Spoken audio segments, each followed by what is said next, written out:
Coming up next on The Voice of Alabama Politics, unemployment is down.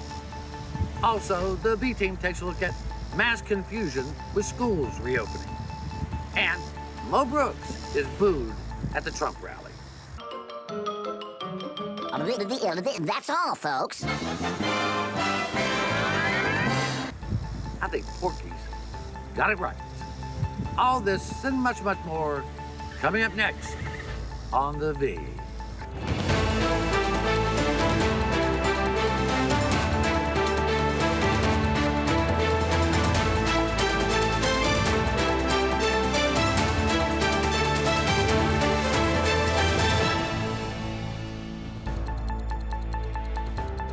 Welcome to The Voice of Alabama Politics, where we tackle the tough issues so you have the hard facts.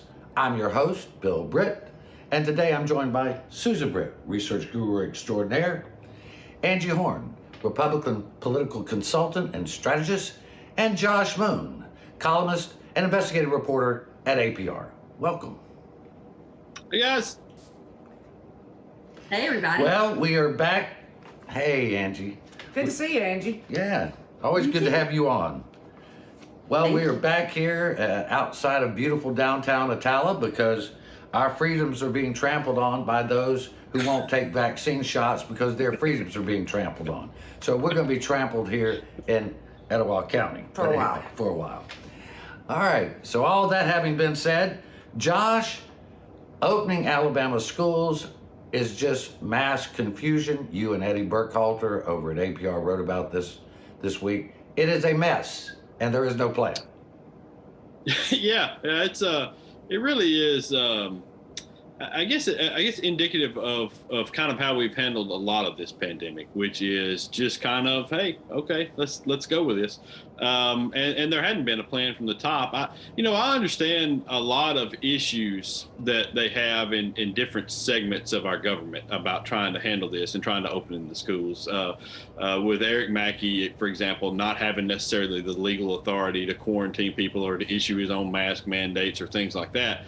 But, it's really, I think, an indictment on everybody from the governor's office all the way down through that they didn't sit down at some point and come up with a decent plan to help these county superintendents out, to let them know what they could and they couldn't do, to let them have somebody. They sent out a packet of information on July the 30th, and, they weren't sure what to do. They told them you're supposed to send the kids away, but you can't legally quarantine them. It's a mess, and really these poor county superintendents, they just want to protect everybody and do the right thing, and they're lost a little bit in this.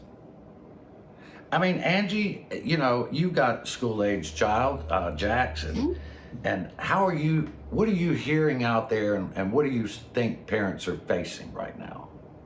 Well, being a parent is always scary, all day, every day. But now is a uniquely terrifying time to be a parent of a child under 12 because, look, we have to send our children to school. And we have always said, even before I had children, other than the parent, a teacher spends more time with your child than anyone else. And so we're having to rely on them to help protect our children when we have no real clear plan coming from the top down. Now, my child goes to a private school, so we have a lot more leadership in terms of what to do at our small school. But, I don't blame the governor for this. I do put a little blame on Scott Harris. Now, he's the public health officer. He has had all summer to know these children were going back to school, and there doesn't seem to be any plan delivered on any level from Scott Harris as to what needs to be done. Now, he is not a politician. And if he is letting politics get in the way of what he believes to be right, whatever that is, then maybe he's not the guy for the job. I mean, Susan, it's out there. There's a hodgepodge of solutions, and no real answers. That it seems to me, at least. Right, and there's no uniformity in coming from leadership to tell people what to do, and that's fairly disturbing, especially because these children under 12 cannot be vaccinated. So, I mean, they're running a high risk sending them to school. So, even with masks, there's a lot of confusion over that. I mean, Josh, there were plans presented to the state where we'd have nurses at the schools, where we'd have places where they could have been quarantined or tested. Right now, there is little testing. There's no contact tracing. We don't know what's going on because the Alabama Department of Health doesn't even keep figures on how many cases there are in schools. So the state doesn't even know what the outbreak is in our schools. In Mississippi, they had 12,000 cases since the start of the school year. 12,000. We don't even know if we've had one or 10,000. Well, we know we've had thousands. We don't know that officially through ADPH. You're right, and it has been a mess. And I'll tell you, you talk about the quarantining portion of this thing or the contact tracing.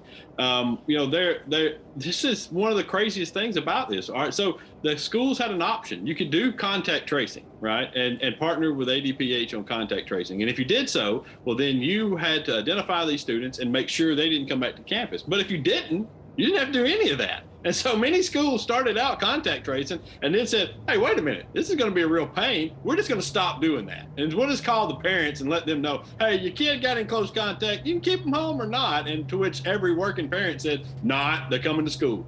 It's... And I think, Josh, you're going to see that change with football season coming now, and high school football is a big deal in Alabama. And the last thing people want is for their football teams to be taken out by this. So I think you're going to start seeing a little more cognizant response to COVID because you're seeing football games being canceled. And if there's anything God, it's a real shame that we're having to football. rely on football in every level. We're having to rely on football at every level, high school and college, to try to save people's lives. That's I don't the care only thing what that it gets takes to people's save their attention. lives. Yeah, it doesn't matter what the motivation agree. is as long as the end result is good.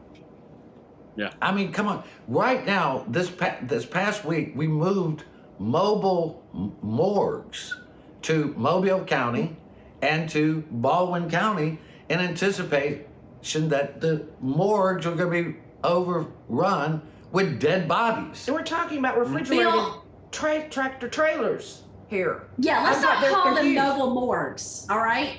These are refrigerated 18-wheelers that you see going down There you the go. highway every day. You can call them a mobile morgue, but we're about to stack bodies in the back of 18-wheelers. Let's call it what it is. Exactly.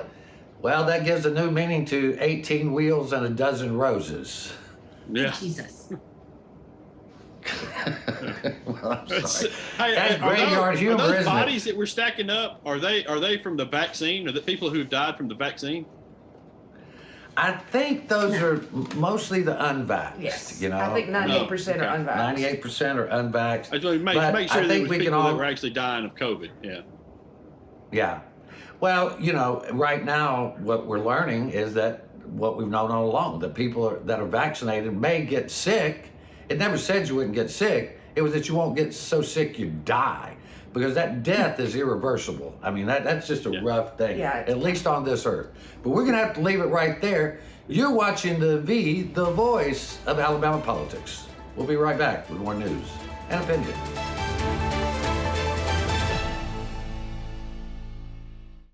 Your career isn't a job, it's a journey. Your next job could lead to bigger things, and you're in charge of how fast and how far you want to go. At alabamaworks.com, you can connect with employers and start working right now. Then chart your path forward with training and career planning tools. That next paycheck is great, but it's only the beginning. Start a great success story at alabamaworks.com.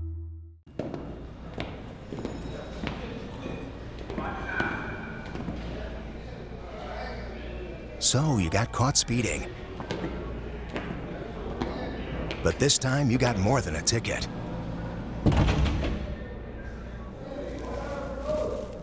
What are you in for?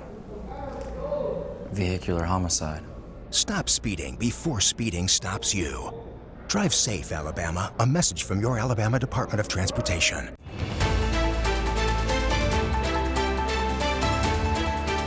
Welcome back to the voice of Alabama politics. We're a little bit behind on this story, but I found it telling, disturbing, and kind of funny, actually. Mo Brooks, who wants to be our U.S. Senator, he was at the Trump rally, which could be called the Trump/Mo Brooks rally. And Angie, he was booed for suggesting that people move on from the 2020 election. I mean, he went into the little spiel about that, fraudulent election, but he then said, we got to move on, people, we got to move on. And they booed him. People shook their fist at him and said, get off the stage. What They did. Mo Brooks' statewide campaigns are just deja vu, right? He puts up this hype about himself, and then he goes out in front of a crowd, and he believes those are his people and that he's the puppet master. And the truth is, they don't care about him. They don't like him. They were already screaming for him to get off the stage before he ever made the comment. And then he decides, because his polling data, I'm sure, is showing the same thing everybody else's polling data is showing, that the people who truly believe that the election is a fraud don't plan to vote. So they don't believe in the system. So Brooks has convinced these people of this lie, and now they're not going to vote. So he's got himself in a situation. He tries to turn off the alternate reality machine, and they turn on him. So welcome to the reality you created, Mo Brooks, again. Yeah, I mean, that's it. I mean, he's one of the leaders of this thing. He was at he was January there on 6th. January 6th. Yeah. He was right there, go get him, let's clean this up. Yeah. And now all of a sudden, I believe they call that hoisted by your own petard, I believe, is what they call it. Well, listen, it's just one more example of Mo only cares about Mo. Most of us have faith, Right. family, and country as our three priorities in some order. Most priorities are Mo, Mo, and Mo, which is why you never know what Mo is going to say, because Mo is going to say what's best for Mo at that moment. If the election's being stolen or what's best for Mo at that moment, that's what he says. If it's let's move on, that's what he says. If Jeff Sessions is a great guy, is what's best for him at that moment, that's what he'll say. If Jeff Sessions is a horrible person and should never walk the face of the earth, then that's the sentiment he'll put out. I'm for Trump. I'm against Trump. I'm for our soldiers. I'm against our soldiers. I'm for the vaccine because I took it myself, but now I'm against the vaccine because it's deadly. Mo is about Mo, which is why you can't believe anything that comes out of his mouth for more than 2 seconds. Susan, I think I you would summed like it to up. say just real quick. I would just like to say real quick something that you would never expect me to say. I agree completely with Angie. Let's all go to church. Armageddon's coming. Oh man, well, and the pigs are flying, baby. Pigs are flying. I think one of the things we have to look at here, and I was talking to a retired general the last few weeks, and I said, what could happen if Mo Brooks were elected, and we're still going to have a Democratic president? Mm-hmm. Joe Biden's still going to be president. And so he started talking about the things that we could lose in Huntsville, like the Material Management Command. Mm-hmm. Now, I wasn't even aware of that, but the Material Management Command is in Huntsville. It was brought here by Richard Shelby and George W. Bush, and it's everything, Susan, from boots to missiles to tanks. It's everything. Shoestrings. The president could jerk that out of Huntsville because he doesn't like Mo Brooks. You could also jerk out the FBI center that we're getting there in Huntsville, as well as stop the Space Command. And all of this is done by the president, not by Congress. So Biden, if Mo Brooks gets elected, could jerk all of this out of Huntsville. All of it. I mean, Josh, you live in that area. What would that do? Oh, I mean, it would cause some pain. I mean, it's Huntsville's growing like no other city, I would say, in this general area up here, and a big part of that is has to do with the government, the entities that are here, Redstone Arsenal and the FBI center that's coming here. I tell this to people a lot, and I don't think a lot of folks know this yet, that essentially we're going to have kind of Quantico light here in Huntsville. There's going to be some like 5,000 FBI agents will come here and train. And live in this general area. There'll be lots of FBI agents here training and stuff in this area. And yeah, it's worrisome to think that you could have somebody in that position like Mo Brooks, who is so uninterested in the economy of Alabama. And that's really been his history, is he's uninterested in anything, like, to kind of piggyback on what Angie said, that is not for Mo Brooks. He just that's what he worries about, is what's best for him and his image, and he doesn't care about any of this other stuff. Yeah. And he's let me voted say against this. every This bill it isn't- had to do. This isn't about Republican politics. I'm a diehard Republican. But we have to decide as Alabamians whether or not we want a U.S. senator to do what's best for Alabama, or a U.S. senator to self-promote on Fox News and Newsmax every time he gets the chance. Now, if you are very interested in being able to turn on your television at any given moment and see your U.S. senator on television for a variety of positive and negative reasons, Mo's your guy. If you are interested in someone who wants to promote and do what's right for Alabama versus themselves, Mo's probably not your guy. You probably want to look at one of the other three. But I think it's very important for us to decide, do we want a self-promoter like Mo Brooks, or do we want someone who promotes Alabama? That's our decision. And he has voted against everything that has to do with what the progress in Huntsville. So I think, like you said, if you care about Alabama, Mo's not your guy. One of the things that, and I'm going to veer off script here a minute. We have we have other candidates: Katie Britt, Linda Blanchard, former ambassador to Slovenia, and Jessica Taylor. I think that Katie Britt and Linda Blanchard have a real opportunity here, and I think we'll have to chunk this over to the next segment. But we talk about it for a second here. Angie and Linda Blanchard has been asked about leaving that race and running for governor. I mean, she's got a shot here in the Senate. I don't see, even with $5 million, you got a shot at unseating Kay Ivey. Do you? No, but when you look at the Senate race, it really is shaping up to Katie Britt versus Mo Brooks, right? Katie, Mo is the Trump endorsee. Katie has been to like 50 counties already and has raised millions of dollars. The other two are very nice women who are very intelligent and have records. They're just not gaining the ground that Katie is. So this is becoming a two-person race. Well, we're gonna have to hold it right there. I may want to address this on the other side. You're watching the voice of Alabama politics. We'll be right back.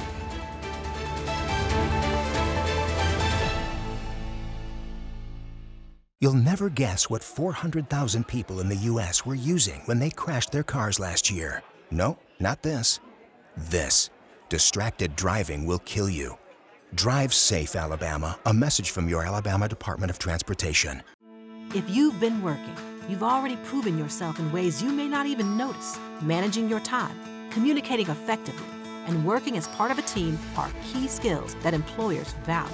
At alabamaworks.com, you can find out how to build on your experience to up your game and get the job you really want, because it's out there. Start your new success story at alabamaworks.com. Sponsored by Alabama Works, the Alabama Broadcasters Association, and this station.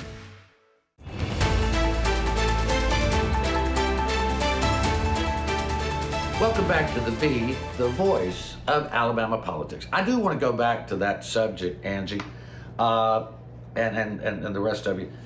So there are people that are putting pressure. Well, she's the Republican consultant here. Okay? She's Josh. Nobody in the Republican ticket is calling you up and going, "Hey, Josh, what do you think? Think I should run?" I know. It was just, and the rest of you was. Yeah, you other peons. Go ahead. Go ahead. Bill? I'm glad I own this show, because I would feel terribly offended if I didn't. Anyway, so there are people that are pushing her to stay in the Senate race. Linda Blanchard, people pushing her to run for governor. Jim Ziegler, that idiot, is trying to run for governor, and now he's saying that he wants Linda Blanchard to get in, and Tim James. And, we've certainly heard rumors that Tim James was planning to run. And back to that question I had, Angie, how is anyone, even with a ton of money, going to take on a popular governor like Kay Ivey? Look, it would be extremely difficult to take on Kay Ivey, not only because she's extremely popular, not only because her campaign account has a lot of money, but look, Kay Ivey's doing a good job. She's much more popular than most people give her credit for. And she is also, like Linda Blanchard, independently wealthy. Kay Ivey is also at the point where she doesn't have she doesn't have 40 years of life in front of her. So she doesn't have to worry about paying for the next 40 years. She can basically take everything she's got and throw it at this race. And so I think it would be quite interesting to see, anyone else go against her. A lot of people forget that not only does Kay have popularity, not only does Governor Ivey have a very large campaign coffer, she's also independently wealthy. And so to put all those three things together, I think it's going to be very difficult to wage a race against her. But let me say this, there have been underdogs that won in Alabama over and over and over. Most of them are not very well funded, but in Alabama, we are sort of the underdog group. I do think that if Ms. Blanchard is going to make the jump, she's going to have to decide how she wants to serve and stick to a ballot, because I think all of these rumors are hurting any chances she has in any race. Susan, and I'm not a political consultant, but just observationally, Kay Ivey just seems very strong among the majority of Alabamians. Well, not only is she strong among Alabamians, she's one of the most popular governors in the nation. And let's not forget in that money equation that Jimmy Raine is very fond of Kay Ivey. Yeah, there's a lot of rich people that are very fond of Kay Ivey, right? So let's not forget that. But I think it's going to be really hard. Her approval rating is really good. She took a bump with the gas tax. She took a bump with the lockdown. But still, in other areas, she's very strong. Well, if Jim Ziegler is encouraging you to run against Kay Ivey, you're probably getting some damn bad advice. But, hey, Josh, we had a report come out a couple of weeks ago. It's from Jobs to Move Alabama, and they found that Alabama over the last 30 years has invested about $4 billion in subsidies and tax breaks for corporations. That's just the way people do business now. That started under Don Siegelman, and it's continued under Governor Kay Ivey. But the report, which was co-written by former Rep. Patricia Todd, found that, we're just not good at transparency. We don't know where our money's really going.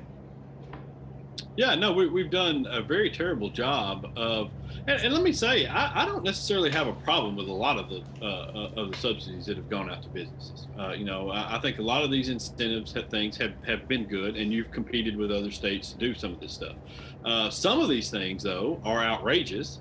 We never get a return on them. We don't hold companies accountable for paying back some money if they leave or shut down or don't meet the standards that we have. And those are the problems that I think most people have with this stuff. We've given $1 billion basically to one company that doesn't do a whole lot for us anymore. And I think that's where most people have the problem is, okay, fine, if you want to do these things, all right, but put it at some point, put it on the table, let everybody see what's going on here, be transparent and open with what's going on. You don't have to do it on the front end, so you're not you're exposing what you're doing to the whole bidding public or whatever, but you have to do it at some point and let everybody know that you do have some standards and you are following rules out there, and you're not just giving handouts to your buddies. I love it when Democrats talk about economic development. Well, we're the only ones who know how to do it. So yeah, let me tell you where the accountability is, Josh. And I understand it's been a long time since you had a Democrat governor to look up to in Alabama. And then he went to prison, so you couldn't really look up to him, but you could write to him if you wanted. Yeah. But I will tell you that here in Alabama, what we have is proof is in the pudding, and it's one of the lowest unemployment rates in the history of our state. That is the accountability. Yes. And the clawback provision is the term that you're looking for. That is the term in economic development that's included in every economic development contract since 2012, which indicates that if corporations which receive incentives do not meet certain barriers along the way. Right, it's all hidden now, Angie, and I know you don't know that because you don't deal with the media a whole lot, but they're all hidden in things. All right, you can't get it for up to more than a year afterwards, and in some cases you can't even get it then because our public record laws are so terrible. And so what Well, the actually reason takes you place can get it is because we're in we hand out competition money with left other and right to states. people, to companies, and they don't do what they're supposed to do. They hire temporary workers. They keep the wages low. That's the reason why we have one of the lowest wages in the nation, and we have terrible health care and terrible infrastructure. It's because we spend all of our money on these things, and we don't expect people to actually uphold their end of the bargain, because all we really care about is sending our Republican governor out to ribbon cuttings and stuff. So that's all that she does. That's all that she does. Wow. Okay, I dare you to go to her office Yes. and tell her that, because it's simply not true. Okay. It is the fantasy land of the Democrats. So what happens in Republican politics, where we actually recruit companies and get things done, is we don't want the states that we're competing with, Tennessee, Georgia, Mississippi, Kentucky, Virginia, and Arkansas, to know how Yes. we are enticing I know these the states' corporations. names. You Thank want to give them our playbook. It's Well, No, ridiculous. I don't. I'm I going would to like have for to- things to take place at some point luck with where we that. actually see what the results are. That's what I would like to have. I'm But we don't have See it that every because month y'all when like the to steal unemployment- money and you see it everybody every goes month to when the jail. unemployment numbers are announced. How many Republicans are in jail now? Our employment numbers are the best probably they've ever been in the history of the state. They look really good. Before we leave, you, we're gonna have President to do some couple of solemn things, and that is to remember Representative Dad McClammy, who passed away a couple of weeks ago, and retired Circuit Judge Bobby Ray Adderholt, who's Congressman Adderholt's father. They will be missed.